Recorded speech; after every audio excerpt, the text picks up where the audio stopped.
Okay, so let's start with our discussion for this afternoon. So we have here, finally, nanata sa quarter number 3, module 1, and it's all about illustrating the permutation of objects. So this will be our first ever topic for the third quarter, and we will, for the second half of the third quarter, and we will start with module number 1. And again, it's all about illustrating the permutation of objects. So we will get to understand or identify sa kalahian sa permutations and combination. But before that, no, ato sa ni sabto niya topics. So in this topic, you will be able to illustrate the permutations of objects. So we have the objectives. The first objective is, for knowing, you will be able to determine situation or task which describes permutation and illustrates the permutation of objects. And then the last one is for you to appreciate the importance of permutations to real life situations. So let's start here. Illustrating the permutation of objects. So based on the pictures na naata diri kay unsay ato makita or unsay mga pwede nato ma-describe sa pictures. So from that pictures, no, o ni jagan or mga athletic siguro ni sila. So question is, are you an athletic person? Or have you ever tried joining on a race? And what was your place or rank in that race? So, in this situation, natay 10, try to study the situation below. 10 runners join a race. In how many possible ways can they be arranged as first, second, and third placers? No, so, again, imagine yung June, natay 10 ka runners, natay 10 ka person, which are, these persons are actually runners. And they join in a race. Question is, in how many possible ways can they be arranged as first, second, and third placers? Okay, so let's start muna with this, no? In the direction. List down the possible outcomes of each event. So, yung mga possible outcomes of each event. So, suppose you were riding on a bus with two of your friends, so Fatima and James, and there were 3 vacant seats in a row. In how many ways can you arrange yourself? List down all the possible outcomes or arrangements. So, this is actually your activity or the activity na gihatag sa inyo kagahapon baga na to, no? So, in here, again, balik ko na to na you were riding on a bus with 2 of your friends. So, ikaw, si Fatima, and si James. And naapoy tulo ka vacant seats in a row. Ang question is that, in how many ways can you arrange yourself? So, list down all the possible outcomes or arrangement. So, basing sa inyong mga answer, kay naay mga nakakuha sa saktong answer, no? So naatay kaunom, no? There are 6 different ways na pwede mo mag-ingkod sa bus. So sa tulo ka vacant set, pwede na mag-una ka si Fatima o si James. Pwede po ikaw si James si Fatima. Pwede po Fatima, James, and ikaw, or pwede po si Fatima, ikaw, o James. Pwede po si James, si Fatima, o ikaw, or pwede po si James, ikaw, o si Fatima. So, natay 6 ka different ways na pwede ka makaingkod dito sa ingkuranan. So, this thing, no, next is the second activity, or this is actually the first activity, kay discovery pa man to, no? So, in this one, activity number 1, am I important? So, determine if in doing the activity or task below, arrangement or order of selecting the object is important. Write I if it is important and N if it is not important. So, write I if the arrangement is important and write N if the arrangement is not important. Gets running ninyo? Okay, let's start. Number 1. 10 runners join a race. In how many possible ways can they be arranged as first, second, and third placers? Is arrangement important or not? It's important. So, ngano nga importante siya? Because the first placer, dili siya pwede mabutang sa second place. No, kung kisa tong first, si Jara gid siya. First, second, and third place. Arrangement is very important. Okay, number 2. If June has 12 t-shirts, 6 pairs of pants, and 3 pairs of shoes, how many possibilities can he dress himself up for the day? Is the arrangement important or not? Not important. Number 3. Suppose that in a certain association there are 12 elected members of the board of directors. In how many ways can a president, a vice president, a secretary, and a treasurer be selected from the board? The answer is important. The arrangement is important. Number 4. In how many ways can you place 9 different books on a shelf if there is space enough for only 5 books? The answer is it's important pa rin. And number 5, a dress shop owner has 8 new dresses that she wants to display in the window. If the display window has 5 mannequins, in how many ways can she dress them up?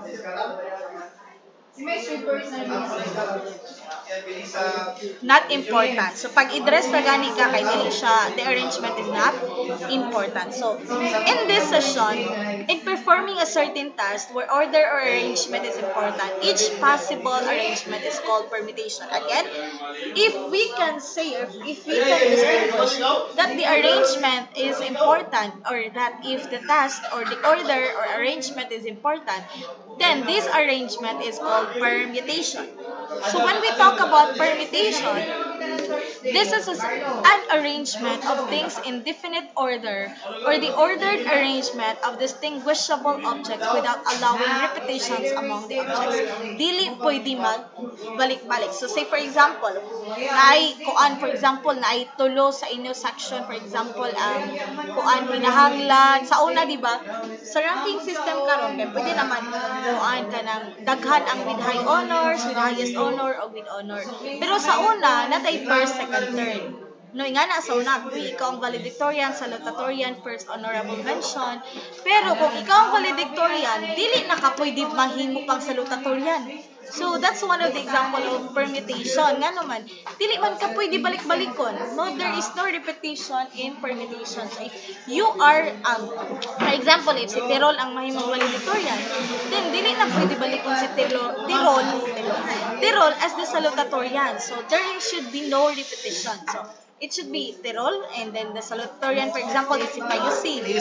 And the first honorable mention, for example, is si Hanaban. So, ana ang mga pagkahinmo. So, in general, if n is a positive integer, then n factorial denoted by n factorial, kining n exclamation point, we call that n factorial, is the product of all integers less than or equal to n. So, n factorial is equal to n times n minus 1 times n minus 2 hangtod sa mabot siya 1. As a special case, we define 0 factorial is equal to 1. So, if natin makitaan nga 0 factorial, the answer is 1. So, for example, i-compute nato ang 7 factorial. O say pasabot ana. Multiply ni mo si 7 times 6 times 5 times 4 times 3 times 2 times 1. Pababa. Ikan sa 7, paubos. Hangtod sa mabot siya 1. And the answer is 5,040. Okay, so sa letter B, 8 factorial over 6 factorial. So natay, 8 factorial is 8 times 7 times, di ba? 6 times 5 times 4 times 3 times 2 times 1. Pero, 8 times 7 ra times 6 factorial, kaysa ubos naman tayo 6 factorial po. Pwede ra na nato i-cancel si 6 factorial sa taas so si 6 factorial sa ubos. So that, ang mabili nato ay si 8 times 7. So, 8 times 7 is just equal to 56. Ken, the answer is 56. Now, how about if natay letter C, 4 factorial times 5 factorial. So, 4 factorial is just simply, again, you will have to multiply 4 times 3 times 2 times 1. And then, multiply to 5 factorial. So, when we say 5 factorial, that is 5 times 4 times 3 times 2 times 1. And then when you multiply this, it's 4 times 3 times 2 times 1 times 5 times 4 times 3 times 2 times 1, the answer is 2,880. Okay, the answer is 2,880. Nasabtan ra ba ang factorial? Gets ra? Okay, so yun na no. Next, we also have this what we call NPR. So, the number of permutations that can be made with n things taken r at a time. So again, the number of permutations that can be made with n things taken r at a time. So we can now obtain the formula in computing the number of permutations of n things taken n at a time or taken r at a time. So the formula is the number of permutations of n things taken n at a time is given by npn is equals to n factorial. But the number of permutations of n things taken r at a time is given by NPR is equal to n factorial over n minus r factorial, where r should be less than n. Again, natay duha ka formula ha. The first formula is NPN is equal to n factorial, and the second formula is the number of permutations of n things taken r at a time is given by NPR is equal to n factorial over n minus r factorial, where r is less than 2n. So for example, you compute this one, no? So unsay pwede na mahimo since one man siya, mao man ani rin no kay same raman C7 ug C7 diri. So we can use this formula n factorial. So nalang type 7 factorial, which is 7 times 6 times 5 times 4 times 3 times 2 times 1. And the answer is 5040. But if letter B is the number of permutations of n things taken r at a time is given by kini. Kinsa man si n nato diha? It's sa letter B, it's 5. Kinsa si r? No, sorry. Si n pala is 8. Si r nato diha ay 5. So since ingani man ang naata, so ang atong formula is n factorial over n minus r factorial. So natay 8 factorial, since our n is 8 and our r is 5, so natay n factorial over 8 minus 5 factorial. So naatay 8 times 7 times, natay 8 minus 5 di ay natay 3 factorial.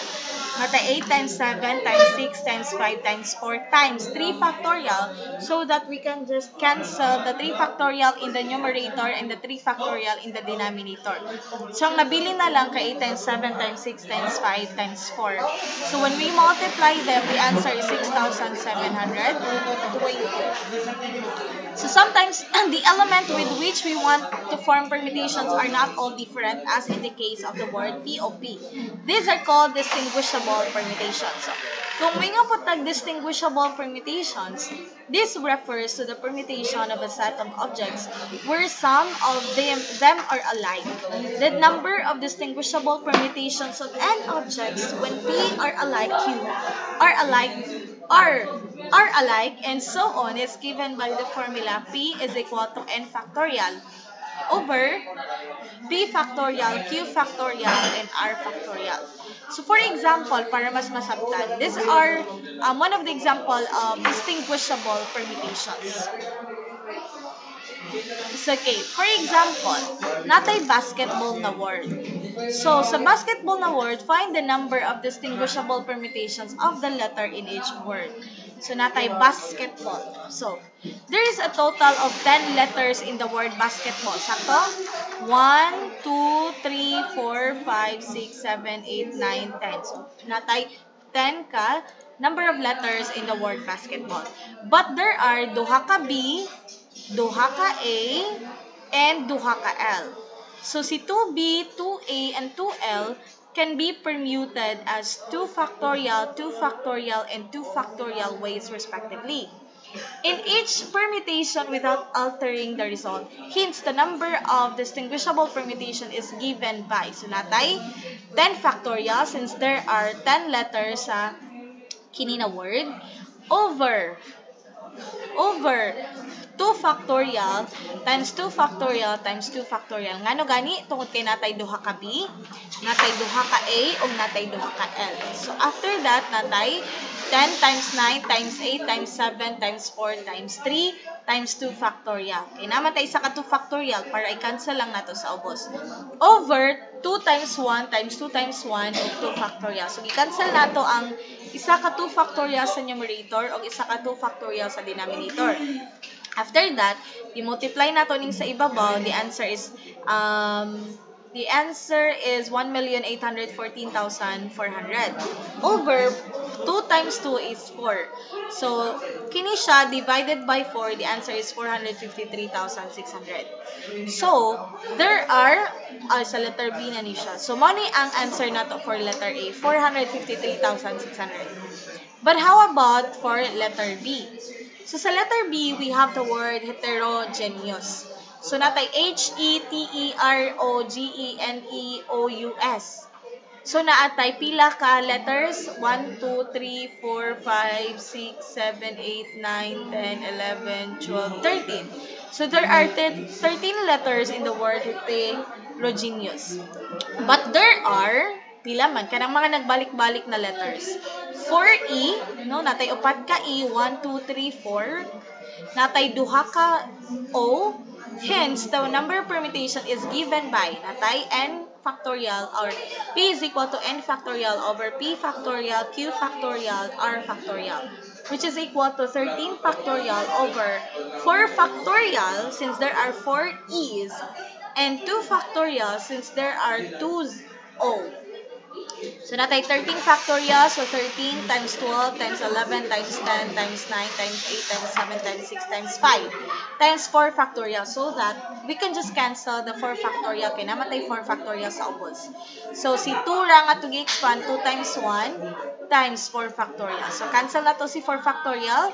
And when we multiply this, the answer is... the answer is 259,459,200 over 2. So, after that, kinadayon tayo kini nga answer. So, this is the answer for letter B. Money ang pasabot sa distinguishable permutations. Next, the third one is we also have the circular permutation. So, sa circular permutation, the different possible arrangement of objects in a circle. So, if circle ang mga objects nga naata, the number of permutations P of n objects around a circle is given by P is equals to n minus 1 factorial. Example, number 4. In how many ways can 5 persons be seated around a circular table? Remember, circular table. So, nata sa circle. So, we will be using the formula of circular permutation. And the formula for circular permutation is P is equals to n minus 1 factorial. So, this is a circular permutation of 5 things. Therefore, there are n minus 1 factorial is just equal to 5 minus 1 factorial is equal to 4 factorial, which is 4 times 3 times 2 times 1. When that is equal to 24 ways. Again, there are 24 ways. So, again, natay daghang memorize no na formula. First is the NPN is equal to n factorial. Second is NPR is equal to n factorial over n minus r factorial. And the third is the distinguishable permutation, which is P is equals to n factorial over p factorial, q factorial, and r factorial. And the last formula is all about circular permutation, which is about P is equals to n minus 1 factorial. Okay, now let's have this activity. Activity number 2, complete the mission. How many distinguishable permutations are possible with all the letters of the word Philippines? Okay, I'll be giving you time to solve. How many distinguishable permutations are possible with all the letters of the word Philippines? What could be our answer? Saan galito na to? Sa galito yung pamaagi?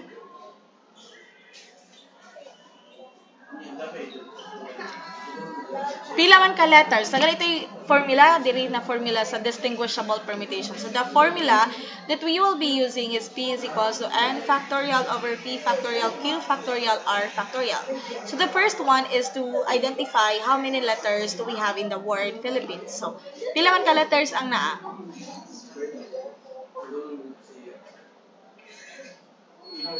Natay 11. No, sakto? PHI 1, 2, 3, 4, 5, 6, 7, 8, 9, 10, 11. So, natay 11 ka letters. So, nana siya sa numerator, 11 factorial over. Ang sa ubos kay, pila man ang nagbalik-balik, natay tulo ka P. So, natay 3 factorial, natay tulo ka I, which is 3 factorial also. And then, that's it. Wala man bagan. P sa nan-aira ang nagbalik-balik. The rest is wala na.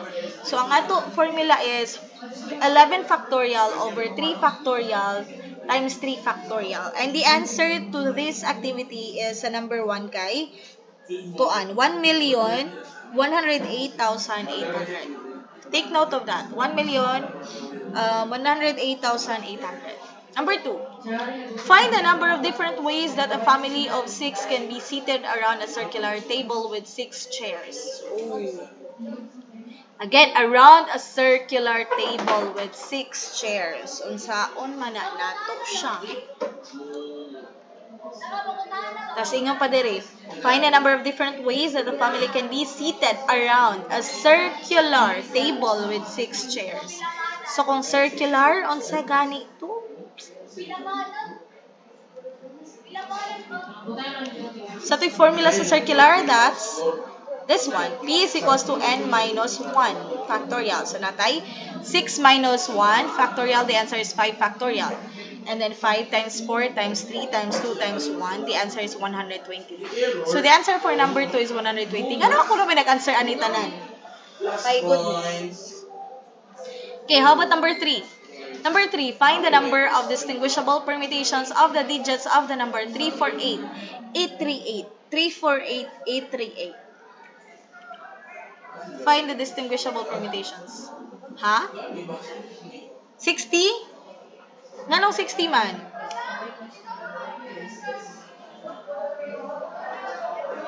Nganong 60 man? Yan sa maninjo. 1, 2, 3, 4, 5, 6. Natay 6 factorial, di ba? At the beginning. So, sa ito, numerator di ay 6 factorial over 2 factorial and 3 factorial and 2 factorial. Sakto? Uy! So, nakay 6 factorial, kay naman tayo unong pa-numbers, tapos 3 factorial, og kay natay 8, o natay tulo ka 8, and natay duha ka 3. So, natay 3 factorial and 2 factorial. So, ang mabilin sa taas kay 6 times 5 times 4 times 3 factorial because we will have to cancel the 3 factorial sa numerator and the 3 factorial sa denominator. So, when we cancel the 3 factorial sa numerator and sa denominator, nabilin si 6 times 5 times 4 sa numerator. And nabilin sa ubos kay si 2 factorial, which can be expanded by 2 times 1. So, 6 times 5 times 4, the answer is 6 times 5 times 4, the answer is 120. Divided by 2, since 2 times 1 is 2, so 120 divided by 2, the answer is 60. So, the answer for number 3 is 60. Mura to siya.